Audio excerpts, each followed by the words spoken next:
এত তারা কিসেতে করি? আমার এই নতুন ঘরে নিয়ে যাবি না? আয়, আমার বড্ড খিদা। 20 বছর ধইরা তাজা রক্ত খাই না।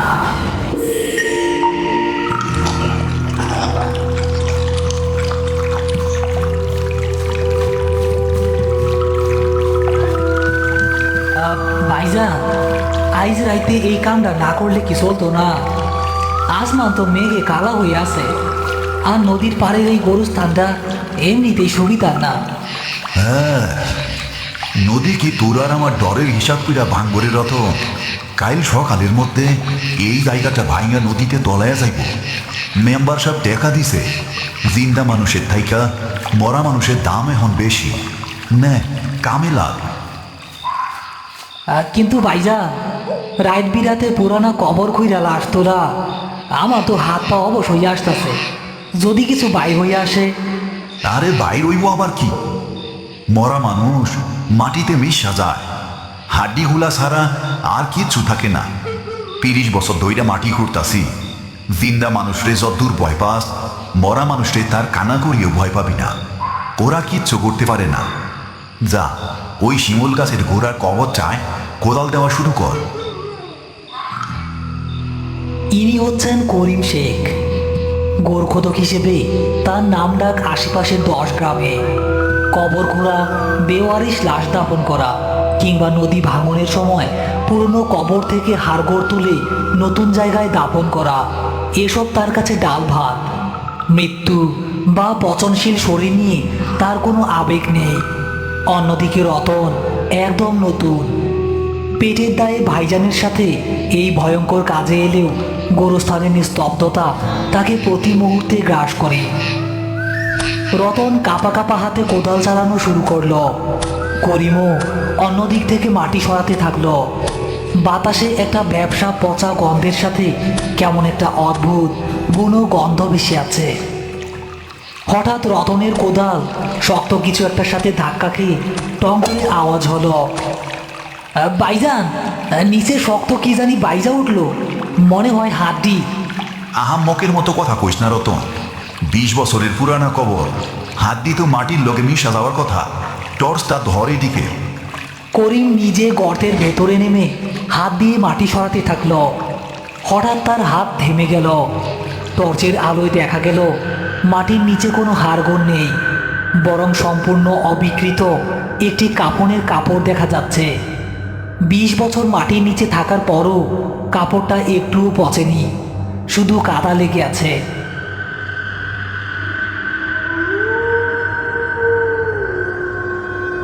রাত তখন 12:30। মেম্বার সাহেব ছাতা মাথায় দিয়ে সেখানে এসে পৌঁছালো। তার সাথে একজন পাহারাদার।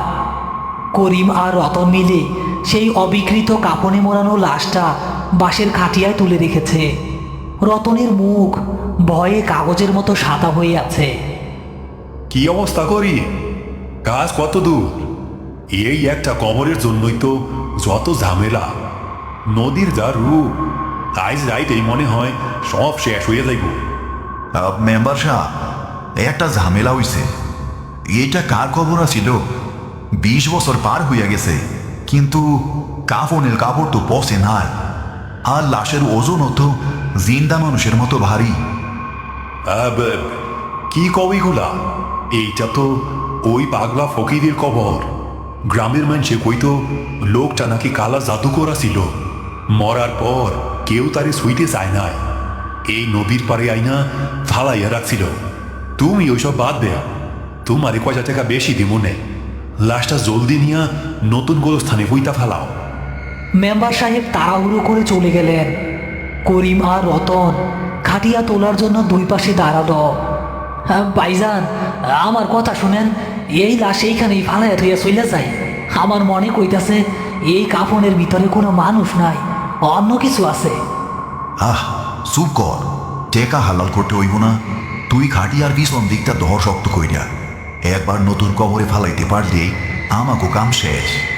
তারা খাটিয়া কাঁধে তুলে হাঁটতে শুরু করলো। চারদিকে এখন ঘন অন্ধকার। নদীর গর্জন আরো বেড়েছে। হঠাৎ ঝিরঝির করে বৃষ্টি পড়তে শুরু করলো। করিম সামনে আর রতন পেছনে। তারা খাটিয়া কাঁধে নিয়ে একটি বাঁশবাগান পার হচ্ছে। রতনের মনে হচ্ছে কাঁধের ওপরের লাশটা যেন প্রতি কদমে একটু একটু করে ভারী হচ্ছে, যেন কাফনের ভেতরের জিনিসটা ফুলে ফেপে উঠছে। হ্যাঁ, হ্যাঁ, ভাইজান, খাটিয়াটা একটু নামাই, আমার কাঁধ ছিঁড়া যাইতাছে। এত ওজন তো একটা মরা মানুষ হইতে পারে না। আরে আর একটু পর, একটু কষ্ট কইরা দইরা রাখ। হঠাৎ বাঁশবাগানের ভেতরের বাতাস একদম থেমে গেল। রতনের মনে হলো তার ঠিক কানের কাছে কেউ একজন ভারী নিঃশ্বাস ফেলছে। সে আর চোখে খাটিয়ার দিকে তাকালো। টর্চের আলো সরাসরি লাশের ওপর পড়ছে না, কিন্তু আবছা আলোয় সে যা দেখতে পেল তাতে তার রক্ত হিম হয়ে এলো। কাপড়ের কাপড়ের বুকের কাছটা ধীরে ধীরে একবার ফুলে উঠছে, আবার নামছে, ঠিক জ্যান্ত মানুষ যেভাবে নিঃশ্বাস নেয়। ইয়া আল্লাহ, ভাইজান, লাশ তো নিঃশ্বাস নিতেছে। খাটিয়াটা এক পাশ কাত হয়ে মাটিতে পড়ে গেল। করিমও ধাক্কা খেয়ে পড়ে যেতে যেতে নিজেকে সামলে নিল। তোর আজকে আমি হাড্ডি গুঁড়া করবো রতন, কাম চোর কোথাকার। বিশ্বাস করেন ভাইজান, আমি নিজে দেখছি ওইটার বুক নড়তা ছিল। করিম রাগে গজগজ করতে করতে লাশের কাছে গেল। সে টর্চের আলোটা সরাসরি কাফনের ওপর ফেলল। সব কিছু স্থির, কোনো নড়াচড়া নেই। কই কি নড়তাছে? সব তোর চোখের ভুল। খাটিয়া ধর জলদি। করিম যেই খাটিয়ার বাঁশটা ধরতে যাবে ঠিক সেই মুহূর্তে কাফনের ভেতর থেকে একটা বিকট শব্দ হলো, ঠিক যেন শুকনো হাড় চিবানোর মতো মটমট আওয়াজ। করিম চমকে 2 কদম পিছিয়ে গেল। টর্চের আলোয় দেখা গেল কাপড়ের ভেতর দিয়ে একটা হাত বেরিয়ে এসেছে, কিন্তু সেটা কোনো মানুষের হাত নয়। হাতের আঙুলগুলো অস্বাভাবিক লম্বা, আর নখগুলো পশুর নখের মতো কালো এবং ধারালো। হাতটা ধীরে ধীরে পাশের খাটিয়ার একটা খুঁটি শক্ত করে চেপে ধরল। হ্যালো বন্ধুরা, আজ বলছি OneXBet সম্পর্কে। পিএসজি ও সিরিয়া এ এর স্পন্সর। এখানে বিভিন্ন দেশের ক্রিকেট ও ফুটবল লাইভ দেখার পাশাপাশি স্কোরের ভবিষ্যৎবাণী করে নগদ জিততে পারবে। এছাড়াও আছে চিকেন রোল, ক্রাশ ও বিভিন্ন খেলা। মাত্র 300 দিয়েই শুরু করা যায়। হারলেও আছে ফ্রি প্রেডিকশন করার সুযোগ। রয়েছে BMW, আইফোন, ল্যাপটপ সহ বিভিন্ন পুরস্কার। রেজিস্ট্রেশন করার সময় প্রচার কোড ভালুককে ব্যবহার করলে প্রথম জমাতে পাবে 15,000 থেকে 2 লাখ পর্যন্ত ও ফ্রি স্পিন। পেটিএম, ব্যাংক, বিকাশ, নগদ, রকেট ও বিভিন্ন সহজ পদ্ধতিতে জেতা রাশি তুলতে পারবে। কমেন্ট থেকে অথবা গুগলে OneXBet লিখে সার্চ করো আর প্রথম লিঙ্কে ক্লিক করে আমার দেওয়া প্রোমো কোড ব্যবহার করে রেজিস্টার করো এবং বোনাস পাও। ও ভাইজান গো, এটা কি? হঠাৎ করে কাফনের ভেতর থেকে একটা ফ্যাঁসে বহু বছরের পুরনো ভাঙা গলার আওয়াজ ভেসে এলো।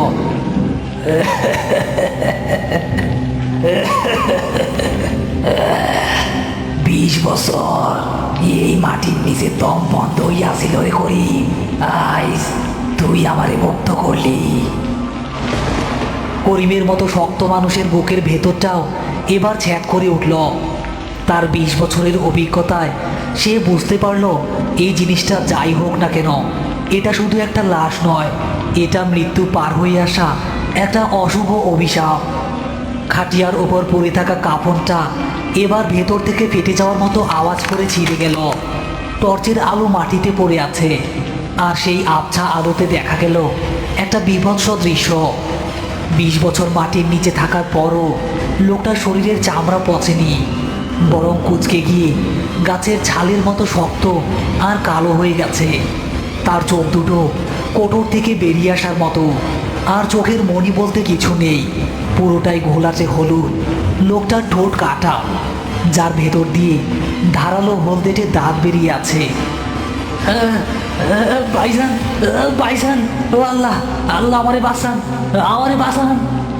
করিমের সারা জীবনের সাহস যেন এক মুহূর্তে উবে গেছে। সে বুঝতে পারল সামনে যেটা বসে আছে সেটা কোনো মরা মানুষ নয়, সাক্ষাৎ একটা শয়তান।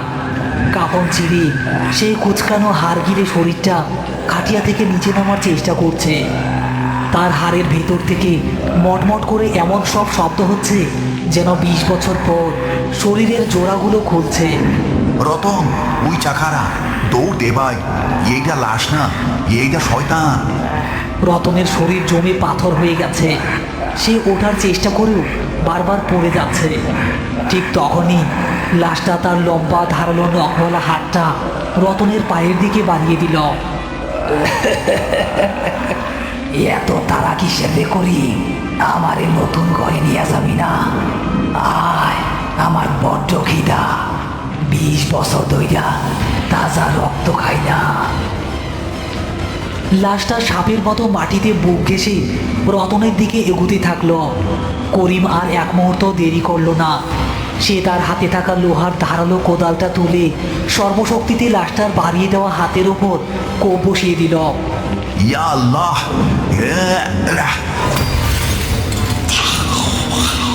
যা শয়তান, দূর হ। কোদালের কোপ লাশটার হাতে লাগতে একটা বিকট ধাতব শব্দ হলো, যেন পাথরের লোহা আঘাত লেগেছে। লাশটার হাত কাটলো না, কিন্তু লোহা লাগার কারণে সেই তীব্র যন্ত্রণার একটা পৈশাচিক চিৎকার দিয়ে উঠল।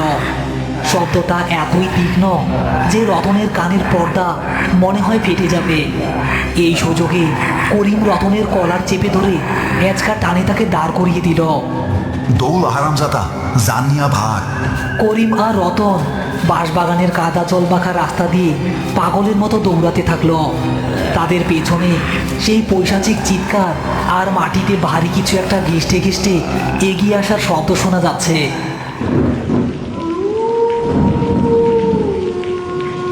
মৃত্যু মানুষের জীবনের আমোঘ সত্য, কিন্তু কিছু কিছু মানুষ বেঁচে থাকতে শয়তানের এত কাছাকাছি চলে যায় যে মৃত্যুর পরও মাটি তাদের গ্রহণ করতে চায় না। এই পাগলা ফকির ছিল তেমনই একজন। কালো জাদুর চর্চা করতে করতে সে নিজের আত্মাকে শয়তানের কাছে বিক্রি করে দিয়েছিল। আজ নদী ভাঙনের কারণে তার কবর উন্মুক্ত হয়ে যাওয়ায় সেই অশুভ শক্তি আবার জেগে উঠেছে। করিম আর রতন দৌড়াতে দৌড়াতে গ্রামের সীমানার কাছে চলে এসেছে। রতনের পা আর চলছে না। সে হাঁপাতে হাঁপাতে মসজিদের বারান্দার সিঁড়ির কাছে আছড়ে পড়ল। করিমও কোদাল হাতে হাঁপাচ্ছে। তারা পেছনে তাকিয়ে দেখল বাঁশবাগানের অন্ধকার থেকে দুটো হলুদ চোখ জলজল করতে করতে তাদের দিকে এগিয়ে আসছে। লাশটা হাঁটছে না, বরং তার হাত ও পায়ের ওপর ভর দিয়ে মাকড়সার মতো অবিশ্বাস্য দ্রুত গতিতে ছুটে আসছে। ভাইজান, ও তো আইসা পড়লো, আমাগো আর রক্ষা নাই। হুজুর, হুজুর, ও ইমাম সাহেব, দরজা খুলেন, জিন্দা লাশ বাইর হইছে। ভেতর থেকে দরজা খোলার কোনো শব্দ হলো না। করিম বুঝতে পারল এত রাতে ভেতরে কেউ নেই, বা বৃষ্টির শব্দে কেউ শুনতে পাচ্ছে না। ওদিকে জ্যান্ত লাশটা মাঠ পার হয়ে মসজিদের সীমানার ঠিক কাছাকাছি চলে এসেছে। কিন্তু হঠাৎ সে থমকে দাঁড়ালো। মসজিদের পবিত্র সীমানার ভেতরে সে পা রাখতে পারছে না। তার হলুদ চোখ দুটো রাগে আর ক্ষোভে জ্বলজ্বল করছে। লাশটা সীমানার বাইরে থেকে তার লম্বা নখ দিয়ে মাটি খামচে ধরে আছে। করিম বুঝতে পারল তারা আজ রাত পার করতে পারবে না। মসজিদের ভিতরে ঢুকতে না পারলেও সারা রাত এখানে বসে থাকা সম্ভব নয়। আর মেম্বার সাহেব বা গ্রামের কেউ এই বৃষ্টির রাতে তাদের সাহায্য করতে আসবে না। রতন, ডর পাইস না, লোহা আর আল্লাহর কালাম এই দুইটাই শয়তানের জং। আমার লোকে আয়াতুল কুরসি পড়তে থাক। করিম চোখ বন্ধ করে বৃষ্টির মধ্যে আয়াতুল কুরসি পড়তে শুরু করলো। রতনও কাঁপা কাঁপা গলায় তার সাথে যোগ দিল। কোরআনের আয়াত শোনার সাথে সাথে লাশটা যেন পাগলের মতো হয়ে গেছে।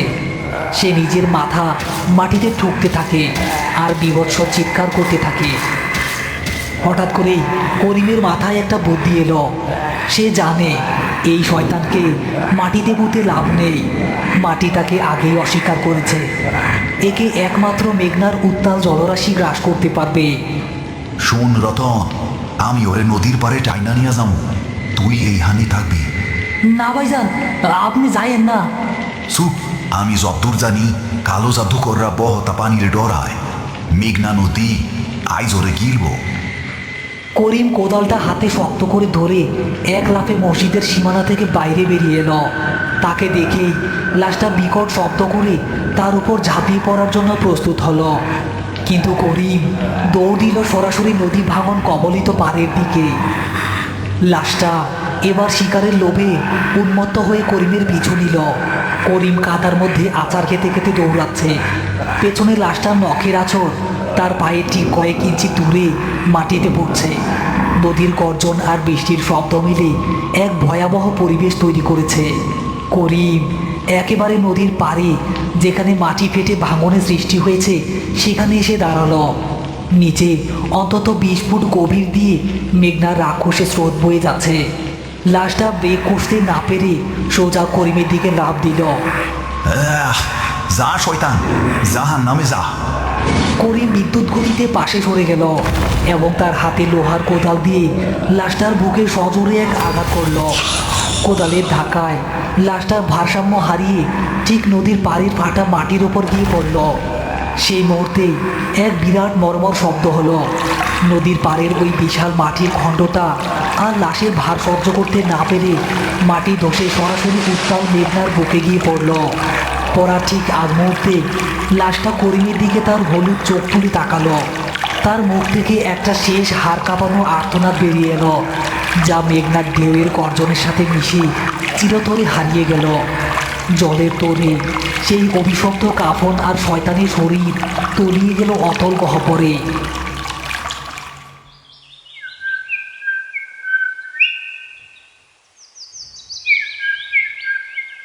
কি খবর করিম? রাইতে তো বিশাল তুফান গেল, তোমাগো কাজ তো শেষ করতে পারো নাই মনে হয়। নদীর যা ভাঙনা ছিল, পুরানা গোরস্থানের কিছুই তো আর বাকি নাই। ওই পাগলা ফকিরের কবর চাও নদীতেই গেছে, তাই না? জি মেম্বার সাহেব, নদীতেই গেছে। মাটি জানিতে চায় না, মেঘনা তা ঠিকই নিজের পেটে চাইনা নিয়ে যায়। রতন করিমের দিকে তাকালো। তার মনে পড়ে গেল কাল রাতের সেই হলুদ চোখ আর মটমট করে হাড় ভাঙার শব্দ। সে একটা বড় ঢোক গিলে চায়ের কাপটা নামিয়ে রাখল। সে জানে জীবনে আর কোনো দিন সে গোরস্থানের আশেপাশেও যাবে না। কিছু কিছু রহস্য নদীর গভীরেই লুকিয়ে থাকা ভালো। মেঘনা নদী যেমন মানুষের ঘরবাড়ি ভাঙে, তেমনই হয়তো কখনো কখনো অশুভ শক্তিকেও নিজের অতল গহ্বরে ডুবিয়ে দেয় মানুষেরই সুরক্ষায়। মেঘনার চরে বেওয়ারিশ লাশ হয়তো আর কখনো ফিরে আসবে না, কিন্তু মাঝরাতে বাঁশবাগানের ভেতর দিয়ে যখনই দমকা হাওয়া বয়, করিমের আজও মনে হয় কেউ একজন খুব খুব করে কাশছে।